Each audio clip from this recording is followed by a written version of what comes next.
دوستوں، بزرگوں اور ساتھیوں،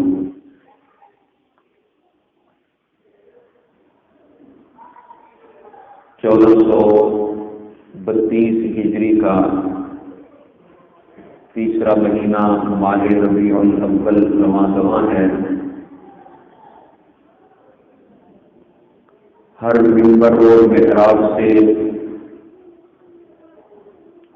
سیرت عالم، سیرت سید الانبیاء والمرسلین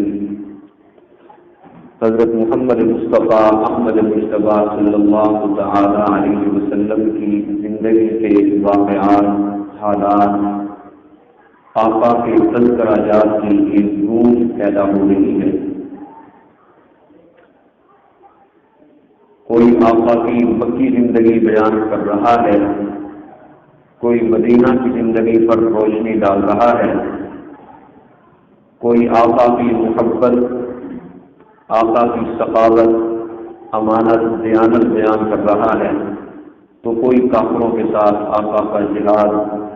کافروں کے ساتھ رسول اللہ کی نفرت، یہ واقعات بیان کر کے اپنا نام عشاق رسول میں لکھوا رہا ہے۔ آج کی اس محفل میں میں کوشش کروں گا رسول اللہ صلی اللہ علیہ وسلم کی تشریف آوری کے متعلق، آقا کے حسن و جمال کے متعلق، اور سب سے بڑھ کر آقا کے پیغام کے متعلق کہ رسول اللہ اس کائنات میں کیوں تشریف لائے، مختصراً میں ان باتوں سے آپ کو متوجہ کرنا چاہوں گا۔ اللہ تبارک و تعالی ہم سب کو بلکہ تمام مسلمان عالم کو رسول اللہ صلی اللہ تعالی علیہ وسلم کی آمد کا مقصد سمجھنے اور پھر اس کے مطابق اپنی زندگی ڈھالنے کی توفیق عطا فرمائے۔ رسول اقدس صلی اللہ تعالی علیہ وسلم عظمتوں اور رفعتوں کے لحاظ سے اللہ کے بعد اس پوری کائنات کے امام ہیں۔ اللہ تبارک و تعالیٰ کے بغیر اس کائنات کی کوئی چیز، کوئی بشر، کوئی نور ایسا نہیں ہے جو رسول اللہ صلی اللہ علیہ وسلم کے مرتبے سے برابری رکھتا ہو یا آقا سے بڑھ کر، کوئی بھی نہیں۔ نور کا تو معراج کی شب میں ہی پتہ چل جاتا ہے کہ جب تمام نوریوں کے سردار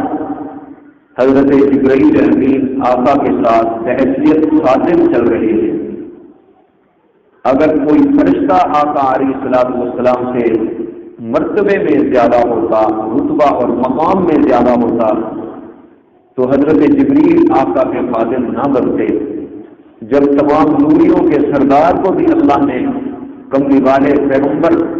صلی اللہ علیہ وسلم کا خادم بنا دیا ہے، تو باقی سارے نوری خود بخود آقا کے خادم بن گئے۔ انسانوں میں سب سے اعلیٰ جماعت، سب سے افضل جماعت، سب سے اشرف جماعت انبیاء علیہ السلام کی جماعت ہے۔ کوئی عام انسان چاہے جتنا بڑا عبادت گزار کیوں نہ ہو، کسی نبی کے مقام کے برابر نہیں ہو سکتا، لیکن معراج کی شب اللہ تبارک و تعالی نے سارے پیغمبروں کی موجودگی میں امامت کے لیے مسلح پر رسول دو عالم صلی اللہ تعالی علیہ وسلم کو بلوایا۔ آقا کی ابتدا میں تمام پیغمبروں سے نماز پڑھوائی۔ یہ بتانا مقصود تھا کہ رسول اور پیغمبر اور نبی جتنے بھی ہیں وہ سارے میرے محبوب کے سامنے مقتدی اور مرید کی حیثیت رکھتے ہیں، تو مقام آقا کا سب سے اعلیٰ ہے۔ جہاں تک بات حسن و جمال کی ہے، آقا کی خوبصورتی کی بات ہے، تو روایات میں آتا ہے حضرت ابو طالب کے متعلق کہ جب بھی مکہ المکرمہ میں بارش بند ہو جاتی تو رسول اللہ صلی اللہ تعالی علیہ وسلم کو لے کر ابو طالب کھلے میدان میں چلے جاتے، کسی کھلی جگہ میں پہنچ جاتے اور اللہ تبارک و تعالیٰ کے سامنے یوں عرض کرتے کہ میں آپ کو اس مولود مسعود، اس مبارک بچے کے چہرے کا واسطہ دے کے کہتا ہوں کہ آپ ہم پر سے تنگ دستی، خشک سالی دور کر کے باران رحمت کو نزول فرمائیں تاکہ ہم خوشحال ہو جائیں۔ روایات میں آتا ہے آقا علیہ الصلوۃ والسلام کے چہرے کی وجہ سے اللہ تبارک و تعالیٰ مکے والوں پر بارش برسا دیا کرتے، اور وہ الفاظ بخاری شریف میں آج بھی موجود ہیں۔ ابو طالب خود فرماتے ہیں وَأَبْيَضُ يُسْتَسْقَى الْغَمَامُ بِوَجْهِهِ ثِمَارُ الْيَتَامَى عِصْمَةٌ لِلْحَرَامِ، یہ تو وہ چہرہ ہے کہ جس کا واسطہ دے کر اللہ سے بارشیں مانگی جاتی ہیں۔ یہ وہ چہرہ ہے جس کی شرافت و امانت کا کیا کہنا، دنیا کا کوئی غریب و یتیم آدمی ہو، وہ تکلیف میں ہو، اسے جتنی تکلیف ہوتی ہے اس کی تکلیف دیکھ کر یہ بھی تکلیف میں آ جاتے ہیں۔ ہر غریب کے دل کی دھڑکن کے ساتھ آقا علیہ الصلوۃ والسلام کی تکلیف شروع ہو جاتی ہے۔ غریبوں کا ملبہ، فقیروں اور ناداروں اور مفلسوں کے ساتھ آقا علیہ الصلوۃ والسلام کے پیار و محبت کی طرف جناب ابو طالب نے اشارہ فرمایا۔ حسن و جمال میں آپ نے سنا ہوگا حضرت یوسف علیہ الصلوۃ والسلام اس کائنات کے حسین ترین آدمی تھے، جن کے متعلق یہ بات بھی کتابوں میں موجود ہے کہ کوئی پیاسا آدمی، کوئی بھوکا آدمی اگر حضرت یوسف کے چہرے کا دیدار کرتا،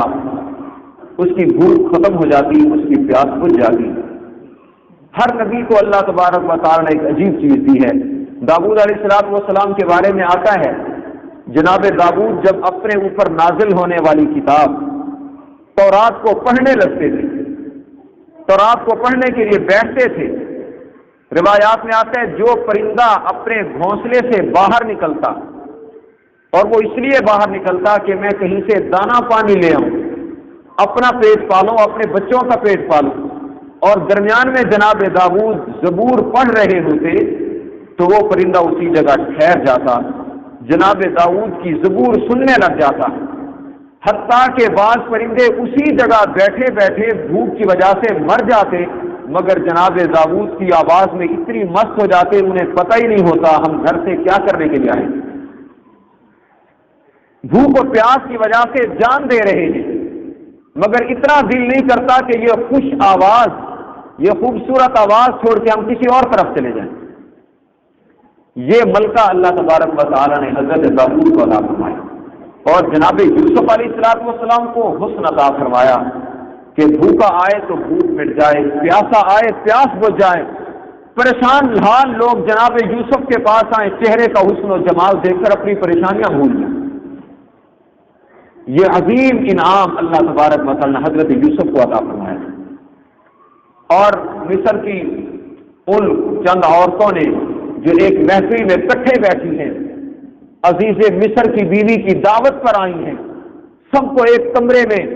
عزیز مصر کی گھر والی نے بٹھا دیا، ہر ایک کے سامنے پھل رکھ دیے گئے، ہر ایک کو ہاتھ میں چاقو تھما دیا گیا، اور پھر دوسری طرف اس نے حضرت یوسف کو حکم دیا وقال اخرج علیہم، اے یوسف ذرا باہر آؤ۔ حضرت یوسف علیہ الصلوۃ والسلام جب اس کمرے میں تشریف لائے، جو عورتیں ہاتھوں میں چاقو لیے اپنے پھل کاٹنا چاہ رہی تھیں، ان کے ہاتھوں سے پھل نکل گیا، اور وہی چاقو جو پہلے پھل کو کاٹنے والا تھا اب اس نے چاروں انگلیاں کاٹ دی۔ تمام عورتوں کے ہاتھ لہولہان ہو گئے، انگلیاں کٹ کر گر گئی، مگر احساس ہی نہیں ہو رہا، کسی کو پتہ ہی نہیں چل رہا، حالانکہ وہ نازک ترین عورتیں، وہ کوئی وزیر کی بچی ہے، کوئی وزیر کی گھر والی ہے، کوئی بادشاہ کی ہمشیرہ ہے، تو حکومت کے ساتھ ان کے روابط و تعلقات ہیں، شاہی خاندان کے ساتھ ان کے تعلق ہیں، کوئی کسی کی بہن ہے، کوئی کسی کے خاندان سے تعلق رکھتی ہے، اتنی نفیس عورتیں اور نازک عورتیں، ان کے ہاتھ کٹ گئے مگر پتہ ہی نہیں چل رہا، اور ہاتھ کٹنے کے بعد جو بات ان کی زبان سے نکلی وہ یہ نہیں کہ انگلیوں کے کٹنے سے چیخ و پکار نکلی ہو یا انہوں نے اف کی ہو، ہائے وائے کیا ہو، نہیں، بلکہ ان کی زبان سے جو بات انگلیاں کٹنے کے بعد نکلی، اللہ فرماتے سب کہنے لگی وقولنا حاش للہ، سب نے کہا ہائے اللہ،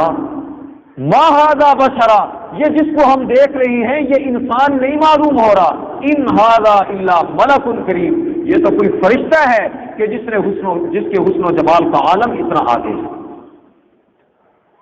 آج تھوڑی سی انسان کو